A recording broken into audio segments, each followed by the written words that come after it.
Hello everyone, this is Sam again from FIGHTForex.info. Um, Today I'm going to make an attempt to explain what is the difference between a Forex meter, Forex indicator, and a Forex signal.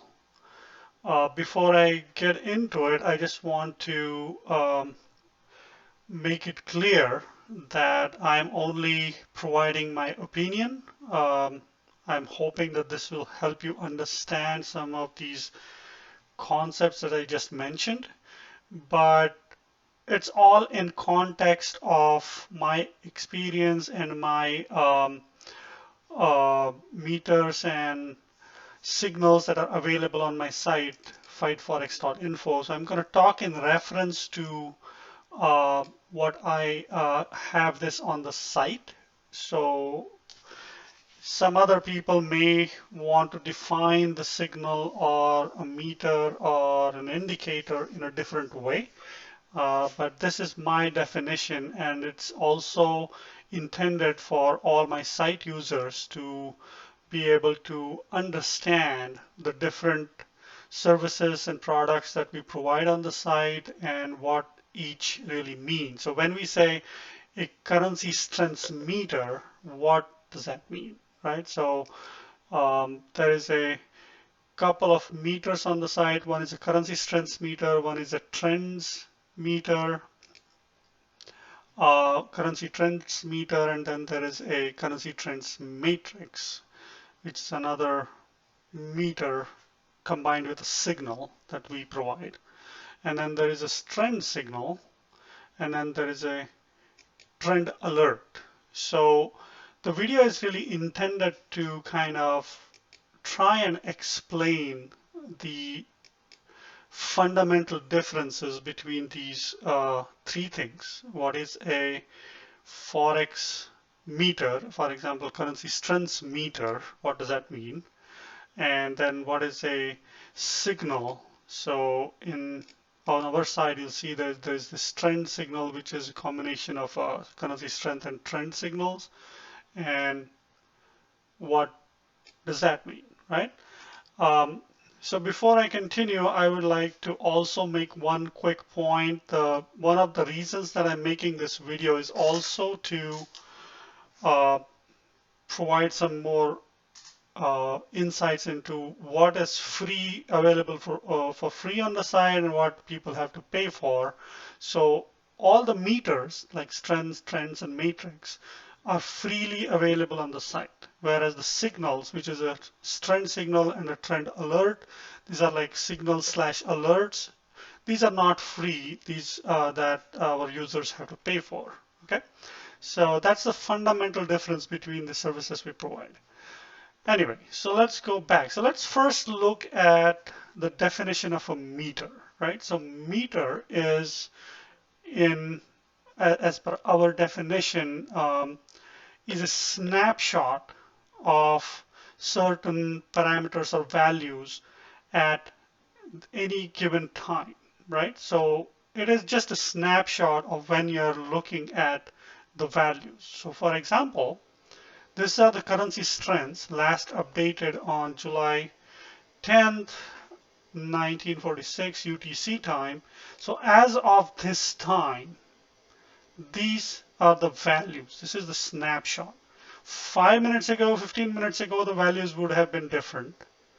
We don't know what they were, and this is why it is called a meter. It just shows a snapshot of what the values are at that moment in time. These are the 4-hour values, and these are 1-day values, and these are 7 days values, right? And these are 1 month. So these are the values that are there as of this time. That's a meter. So just take an example of a speedometer, like a car has a speedometer. It shows a speed at any given time. You look at it 5 minutes later, it's going to show a different speed if the car is moving at a different speed, right? But a meter usually doesn't show you what has happened back in the history, right? That's where an indicator, a Forex indicator, comes into picture. So let's take an example of an indicator. So an indicator in this chart that I have set up to explain is I have set up an indicator commodity channel index and moving average. Let's talk about commodity channel index. Why this is called an indicator is because it's not only showing you what is the latest value, which is at the very right. Let me zoom in a little bit for better presentation, which is minus 49.9628, and it also has a historical value depending on how much you zoom in, zoom out, or what your time frame is on the chart. You also see the historical value. See this in the back, how it has been, right?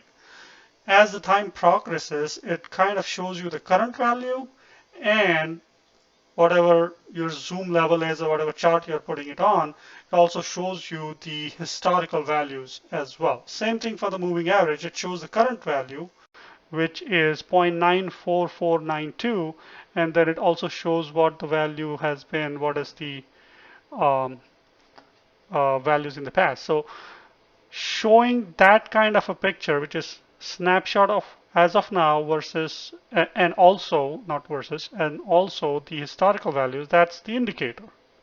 That's what I think is the definition of an indicator, right? Um, so we talked about what the meter is. We talked about what an indicator is.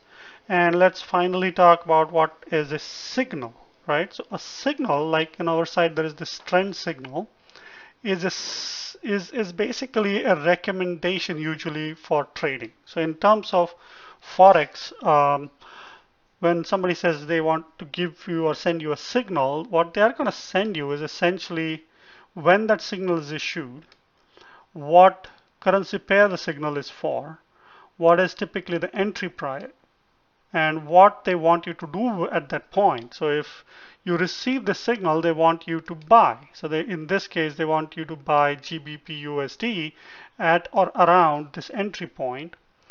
And some signals have a slightly different setup, like they may or send you a range saying that, okay, if the price is between A and B, then you can buy. Some signals may also send you information along with it that says buy with a stop loss of 100 pips and a take profit of 50 pips or whatnot, right? That is a signal, or in some cases, it's also called an alert, like we have this Forex trend alerts. Basically, what this trend alert is nothing but it's issued at a certain point and it is sent to you either in email or through a phone notification or whatnot. Different people have different mechanisms. And it's basically saying the same thing, that a trend is detected. It's a downward trend in USD JPY around this price. So a signal or an alert is very time sensitive, right? It is not like an indicator. It's not showing you something over time. It is basically telling you that this is the action you should perform, and it's giving you that alert, right? And depending on who is providing that, you may have some additional values like take profit, stop loss, or they may also tell you that it has to be a pending order that you open, and then they provide the details. So that's what is called a Forex signal. Usually signals alerts are used for trading purposes. They're copied in some cases. There are auto trade copiers, and most of the time these are not free. We provide some sample signals and alerts for free, but we also sell these on our site, right? So that's the difference. So I'm hoping that kind of explains to you the difference between what's called or referred to as a meter, what is an indicator, and finally what is a signal or an alert, right? So that's all I wanted to do in this video. Hopefully you found it useful. If you do, please subscribe, add comments, like us, and we will be we'll appreciate that. So thank you. Have a good time and happy trading.